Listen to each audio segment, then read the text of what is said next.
This week's reading, there were two articles, one by Chavez and one by Cheema and Browning. For the Chavez article, I really didn't get much out of it. I got a lot more out of the Cheema and Browning article. As for Chavez, the only thing that I really looked into was the definition of pedagogy, which was in the title, and pedagogy is defined by Merriam-Webster as the art, science, or profession of teaching. I just wanted to touch on that because I had never heard that word before.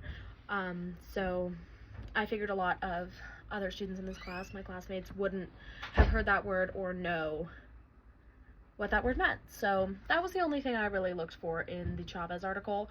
As for the Cheema and Browning article, this article was published in 2025.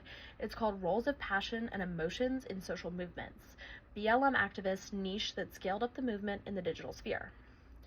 So this article basically was an overview of the Black Lives Matter movement and the actors and who were involved. One of the first quotes that I really looked into and picked apart was, and this is a quote, "BLM activists are further marginalized who are not perceived as irrational actors who think there is no right way to protest." This was an extremely loaded quote, so it took me a minute to pick it apart. One of the first things I highlighted was the idea of an irrational actor. To me, that felt like an oxymoron because, as we learned in class, the very definition of a true argument includes rationality.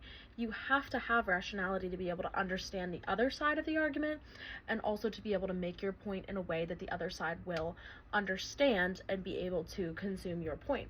So, if it were true that the Black Lives Matter activists were irrational actors, this means they could not be considered actors in their argument, negating the entire thing. So the choice of this term really just is a way for anti-Black Lives Matter activists to negate their argument because at its core, a proper argument must be rational. Otherwise, it's just a sense of opinion. In addition to that, the next part of this was there is no right way to protest. So the word right really caught my attention because there are several different ways to define the word right. So the most simplistic definition I could think of is the idea of, is a protest legally right? Yes, of course it is. Under the First Amendment, any United States citizen can speak out against things that they believe are not right and work to change their society to somewhere that they want to live in. So from a legal standpoint, yes, this is the right way to protest. Then again, is it morally right was another question. Well, that's entirely dependent on the actors. This brought me to the idea of passion, which is one of the first words in the title here. The role of passions and emotions is what this is called. So passion is the idea of a care for one's cause. It is an emotional idea. So does this emotion cause them to be irrational? I don't think so. I believe that their rationality can be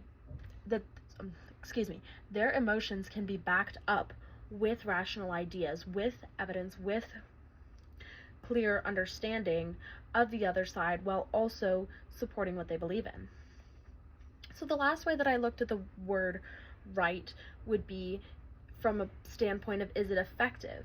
Is a good right or correct choice to enforce the argument? So when it's said there is no right way to protest, if the word right can be used for effectiveness, morality, and legality, that is the right way to do it. The right way is to use your rationality to argue and to prove your point, to support your point, to listen to the other side and hear their point, and be able to do it in an ethical and sophisticated way that is through protesting, through explaining your ideas and supporting them rather than simply following your emotions without the rationality attached. So overall, I really thought the use of the word irrational was simply a way that people on the opposite side wanted to negate the ideas that the Black Lives Matter protesters had, because at its very core, any argument, any belief that a human being holds is going to be rooted in emotion, and I do not believe that emotion and irrationality are the same.